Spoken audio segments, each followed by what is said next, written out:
What's up everybody, I'm Seth Fowler and today we're taking a look at the sneaker releases in the first half of September 2019. And I gotta be honest, this month is a banger. Before we jump into things, I want to give a huge thank you to the sponsor of today's video, Privacy.com. Privacy.com allows you to buy things online using virtual credit cards instead of real ones, which protects your identity online and your bank information. They're an awesome sponsor and definitely a site that you should check out if you're buying a lot of things online like sneakers and streetwear. But we'll get more into that later on in the video. Starting things off on September 1st, we've got the Nike Joyride Nike Streetwear. After the huge amount of comments that I got from my last sit or sell video where I thought that maybe NSW meant not safe for work or something like that, you guys made sure to tell me it meant Nike Streetwear, which just slipped my mind at the time. This sneaker comes in an interesting teal, black, and maroon upper, and of course features Nike Joyride cushioning technology. I'm not a huge fan of Nike Joyride. I feel like it's not the best use of that material. I think it could have been done a little bit differently and been a little bit more comfortable. That's just my opinion though. I'm not a running expert, but I have heard from a lot of runners that they're not a huge fan of the tech either. That said, the Joyride beads do look cool and they look different, so if that's all you're going for, this might not be a bad way to go. But other than that, this sneaker is kind of dull, and I think if anyone really wanted a Nike Joyride sneaker, they would have already bought one by now. So for that reason, I think the Nike Joyride NSW is probably going to sit. Next up, we've got the Cot Weiler and Reebok collaboration on the DMX Trail Shadow. This is a shoe that I'm actually pretty excited for. I didn't expect to like it as much as I do, but the more pictures that I see of this sneaker, I'm really into it. For whatever reason, it really reminds me a lot of that Balenciaga sneaker I reviewed a couple months back, except it's a much nicer looking version of that shoe. And to be honest, even though it's $600 cheaper, it's probably nicer quality as well. This shoe comes in a primarily white colorway with tan and green accents that really make this sneaker pop. I don't know much about this shoe, but I think it's dope and it's definitely something that I'm gonna try and pick up. Let me know in the comment section down below if you'd like to see a review of this sneaker. Even though it's not the most hyped up sneaker collaboration in the beginning of September, a lot of people really do seem excited about it. So for that reason, I think the shoe's gonna sell. After that, we've got 3 different Adidas Arizona Continental Volk shoes dropping. This shoe comes in 3 different colorways. The first 2 are a men's and women's variant on the green tea Arizona Adidas collaboration, and the third colorway is a men's sweet tea variant. There's actually also an Adilet slide that's dropping too, which I think is dope, and that might actually be the thing that I pick up out of this set, but all 4 of these or 3 of these together are pretty decent looking. What's interesting is that I'm not really sure which one of these shoes are gonna sell or if any of them are gonna sell, because the original Arizona collab was so limited and so hyped up that collaboration really caused a riot and shut the whole thing down. But these shoes weren't really involved in that whole event, so for that reason, I don't know how hyped up these versions of the shoe will be. That said, I do think the men's green tea version of the shoe is the most likely to sell out, and so for that reason, I'm gonna give this particular colorway a sell. The women's green tea variant I'm not so sure about, and the sweet tea version I really don't think anyone's too excited for, so both of those colorways I'm gonna give a sit.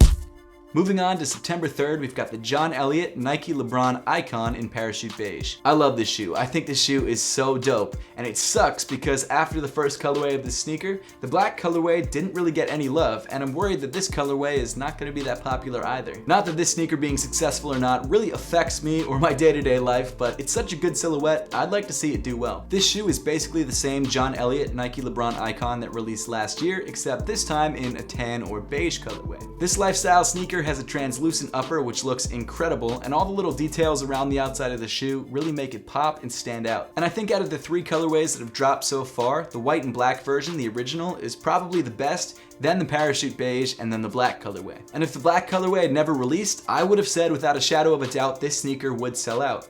But based on what we saw with the black colorway, I'm not so sure, and I'm actually leaning towards the fact that this sneaker might sit. Then on September 4th, we've got the Adidas Yeezy Boost 700 in the Magnet colorway. This shoe is kind of like an interesting variant of the Wave Runner colorway, except it's a little bit more toned down. It maintains the bright orange accents on the midsole and some of the same sort of tonal color blocking on the upper, but it comes in primarily a gray and tan colorway. I definitely don't like this colorway as much as the Wave Runner, and I just don't think it's as well done as the Wave Runner, but I don't think it's bad, if that makes sense. It's just not a colorway that I really feel like that I need, and because we just had the Wave Runner restock, I don't think anyone's as excited about this shoe as they would have been if the Wave Runner hadn't just re-released. That said, it is still a Yeezy Boost 700 and a pretty decent colorway at that, so for that reason, I think it's gonna sell. Moving on to September 5th, we've got 2 different colorways of the Nike Signal DMSX. The colorways that are releasing are a Guava Ice, which comes in a primarily light orange, blue, green, white, and black, and then a white and red colorway, which, you guessed it, comes in white and red. The Nike Signal DMSX is a new conceptual silhouette that I haven't actually had the chance to check out yet, but it's a shoe that I'm definitely interested in. For some reason, the Signal is usually pretty difficult to get, especially in store, and I'm wondering if that's because it's really hyped up or just very limited. However, because we have already had different colorways of this sneaker release, I don't think these colorways are anything too crazy new or too crazy different. For that reason, I think both of these colorways are probably gonna sit. Also on September 5th, we've got a release that I would definitely take with a grain of salt because I haven't heard too much about this shoe releasing on this date, and that's the women's off-white Nike Waffle Racer SP. There are 3 different colorways of this sneaker slated to release. The first is a black and pink, the second is a white and sail, and the third is a blue and green. This release seems pretty similar to the Nike Terrakiger 5, and like the Terrakiger 5, it also has the spikes on the bottom of the sneaker. I don't love the overall look of any of these sneakers. The colorways are fine, but the overall waffle spike look just doesn't really do it for me. Of course, I probably will try and grab a pair to review for you guys, but it's not something that I'm too excited about or that I plan to keep. It's definitely cool though that Off-White, Virgil, and Nike are working on more women's exclusive releases. At the end of the day, whether you love the way these sneakers look or you hate them, they're gonna sell out because they're Off-White Nikes. But you know what would make buying these sneakers a lot easier and safer? Privacy.com. Anytime you buy anything online, you give your personal information to merchants and their data partners.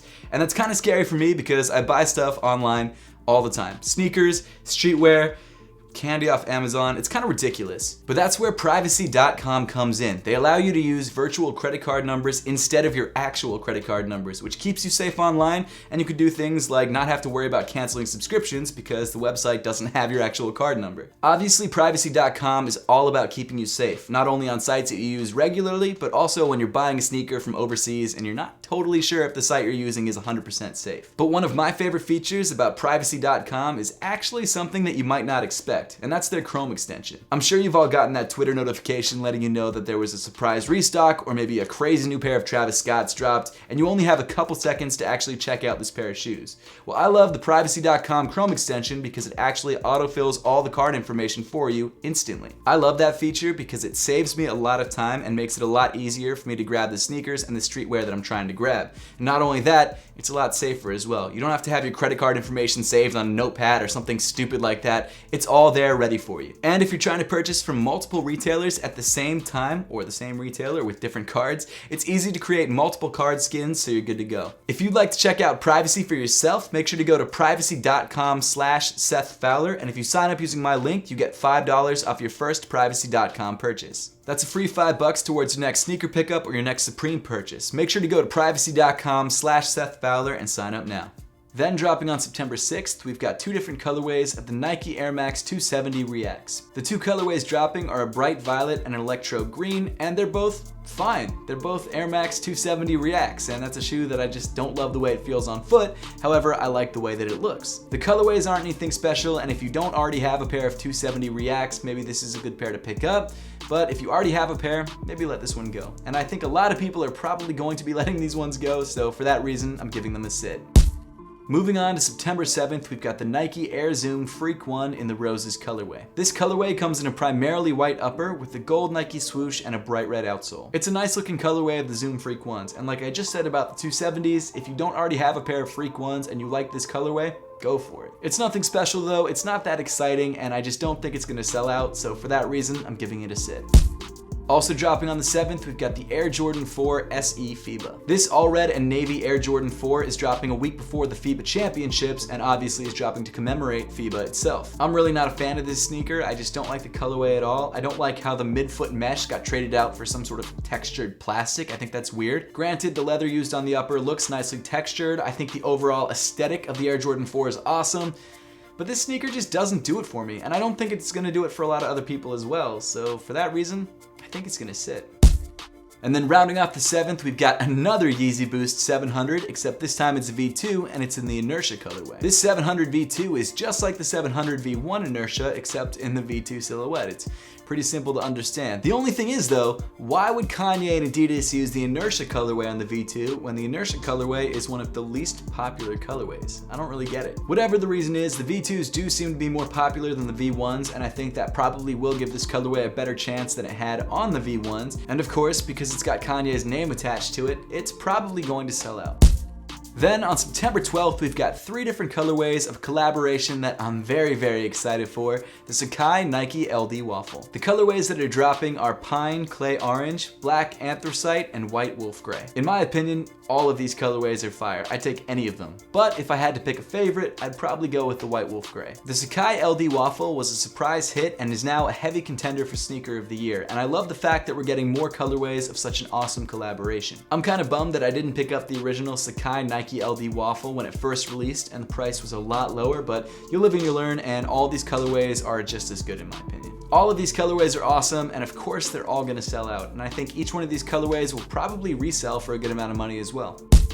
Moving on to September 13th, we've got another undefeated Nike Kobe 4 collaboration, this time in the Black Mamba colorway. I've been really into this undefeated Nike Kobe 4 collaboration, and I actually did grab the green pair in my size, so I'm super excited about that coming in. This black pair is also sick and another sneaker that I would definitely like to add to my collection, but whether I'm given the opportunity to or not is kind of up in the air. Undefeated and Nike collaborations never seem to disappoint, and I don't think this one is any different, so for that reason, I'm giving it a sell. Also dropping on the 13th, we've got a whole mess of Adidas Pharrells dropping. I'm not even going to cover all of them, I'm just going to talk about the more popular ones. Starting things off with 4 brand new colorways of the Pharrell Human Race NMDs. The colorways include Core Black, Light Pink, Solar Yellow, and Cream White. I actually like all 4 of these colorways, and I think these colorways are a great way to sort of reignite some hype behind the Pharrell brand. They're all sort of monochromatic takes on the Pharrell Human Race NMDs, and I think that's what we needed right now. We've just had so many crazy patterns on this sneaker, we needed to slow it down. I'm not 100%, but if I had to guess, I don't think all of these colorways are gonna completely sell out. In fact, I think all 4 of them have a chance of sitting, who knows? But if I had to pick some that I thought would sell out, I think it would be the black colorway and the solar yellow colorway. The light pink and the cream white are fine, but we've already seen colorways that are very similar to that, and I don't think anyone's too excited about these colorways. So for that reason, I'm giving those 2 colorways a sit. Next up, we've got 4 different colorways of the Pharrell Solar Hues, which I've actually featured in 2 other sit or sell videos, but the release date keeps getting pushed back. Those colorways are red, yellow, purple, and blue, and I think all of these colorways are fine. I think they're all great looking sneakers. If you're looking for a solar hue in all one colorway or a monochromatic solar hue, all 4 of these colorways would be fine. I think they're all great. Personally, I think my favorite is the yellow colorway because I don't really have a lot of yellow shoes, and I think that would be a nice addition to my rotation, but honestly, I'm not really planning to pick any of these up. And I think a lot of people feel the same way about this pack, and for that reason, I think they're probably all gonna sit. And then rounding off the Pharrell madness, or at least the heavy hitters, there's some sandals that are dropping too that no one cares about, but you've got the Pharrell Williams Boost You wears. The colorways include black, cream, pink, orange, and green, and they're all just fine. I don't know what else to say about them. They're Boost You wears. That shoe didn't really take off, did it? I don't mind these shoes. I won't be picking up any of these shoes. I don't know anyone who's really excited about these shoes, and I definitely think these shoes are gonna sit. So actually, very interesting news. As I was editing this video, Nike just announced the brand new Nike Adapt Hurrah, which is no longer being marketed as a basketball silhouette, but a lifestyle silhouette with the Fit Adapt technology. And I think that's really cool. That's what I've been asking for, and they're finally coming out with it, which is sick. This shoe is retailing for $350 US and is releasing on September 13th. And I've got to say, I think it's a great looking sneaker. I think the Hurrah was the perfect silhouette choice. I think they did a great job fitting in the Fit Adapt system. The way that they updated the paneling on the upper, everything about it is awesome, and I can't wait to have a pair in hand and review them for you guys. But that might actually be pretty difficult for me because I'm pretty sure the silhouette's gonna sell out. And then rounding off the video on September 14th with a very heavy hitter, we've got the Travis Scott Air Jordan 6s. These Jordan 6s come primarily in an olive suede with a stash pocket on the lateral side, and I think the stash pocket is my least favorite detail on the entire sneaker. They also have a glow-in-the-dark outsole, which I think is pretty cool, and also a detail that some people don't seem to know about. The shoe does look good, and I like the colorway a lot, but Air Jordan 6s aren't really my favorite Air Jordan silhouette. Those are the ones, and I think the Travis Scott ones are a lot better, at least in my opinion. It's definitely a clean sneaker. It's absolutely something that I'm trying to pick up, especially for a review. I don't know how often I would actually wear it, but I think it's a nice looking sneaker nonetheless. And in my honest opinion, I think if these weren't Travis Scott collaborations, they would probably sit. But anything Travis Scott touches instantly sells, so of course this sneaker is gonna sell out. But that pretty much wraps up the video for today. Now I would love to know your thoughts on what releases you're looking forward to most, so make sure to leave those comments in the comment section down below. Once again, huge thank you to privacy.com for sponsoring today's video. If you'd like to check out privacy.com, make sure to use my link privacy.com/Seth Fowler, and if you sign up using my link, you get $5 towards your next purchase on privacy.com. So make sure to sign up with privacy.com/Seth Fowler now. And as always, thank you so much for watching, and I'll see you in the next one.